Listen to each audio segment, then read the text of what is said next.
choose to ignore a problem, to live blissfully in ignorance and place a band-aid over a broken leg, we cease to take an active role in solving the root of the problem and ultimately lead ourselves to our demise. Side government, throughout the whole round, essentially told us that they would rather take 2 steps forward and 3 steps back, while opposition champions the banner of solving the root cause, which is in the best interest of both corporations and the environment.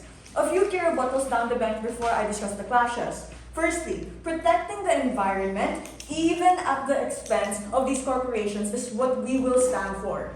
That is because the nature of innovation and development gravitate towards what the market needs at a particular point in time.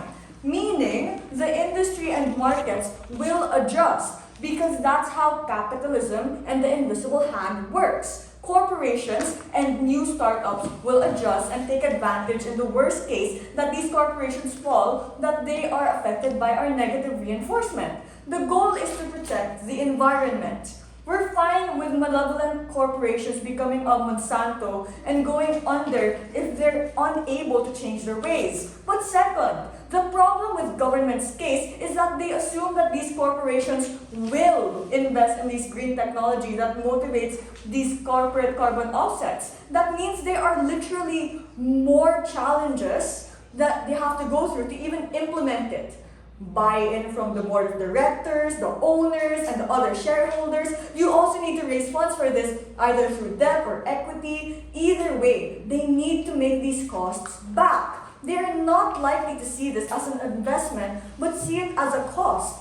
But lastly, the whip tells us, oh, on our side, corporations can now wash their hands clean because they paid taxes. But firstly, these taxes can be raised so high to the point that they have to offset and lower production, or else they'll lose out on net profit and go bust. Why is their side worse? Their side is worse because there's no guarantee they're going to stop their productions, which are at its core what produces the most carbon emissions. So at its core, let's talk about this.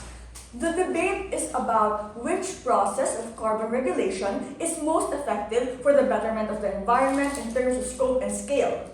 This is a loaded core debate, so let's unpack this to completely understand why opposition takes this debate. Both sides of the House aim to better the environment by 2 measures. Firstly, on a macro scale, opposition has explicitly stated to you that on a macro scale, side government pushes aside a key stakeholder in this debate for the pursuit of corporate carbon offsets. And these are the third world countries and third world manufacturers, of which were discussed in depth by Jaron, my deputy.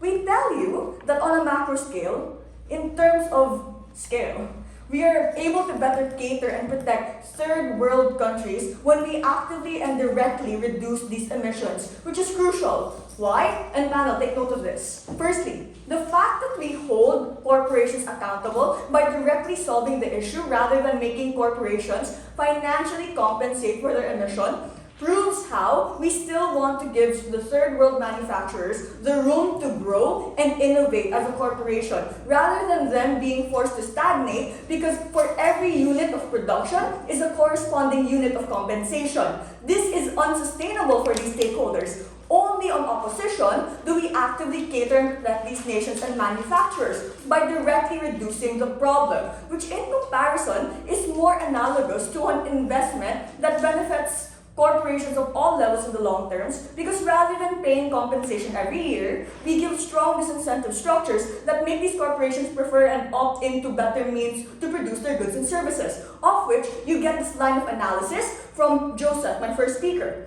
Now, I've proven how side government allows first world corporations to essentially have a pay-to-win structure so they can produce more emissions and in the same breath pushing aside the third world manufacturers, sweeping them under the rug. But let's talk about the second measure, the gravity of effect. This measure is of high importance because if the effects are not directly proportional to your proposed solutions, I don't see a point why we should pursue your solution. So what happened in the round with regards to the standard? Government essentially assumes that corporate carbon offsets leads to cheaper green technology and more benefits. However, 3 things. Firstly, The idea of cheaper green technology happens much faster on our side of the house when we directly attack the core of the issue, as mentioned by my deputy. But second, the benefits provided by the government bench seem to be largely disproportionate, as they hide the fact that they hide their skeletons in the closet by buying their way out of taking accountability. But guess what? The closet is made of glass and everyone is aware that this does absolutely nothing to solve the problem. But lastly, opposition's case directly clashes with their point when we prove how these negatively affect these corporations from developed nations, the suppliers and consumers from developing nations, and the overall approach in the environment.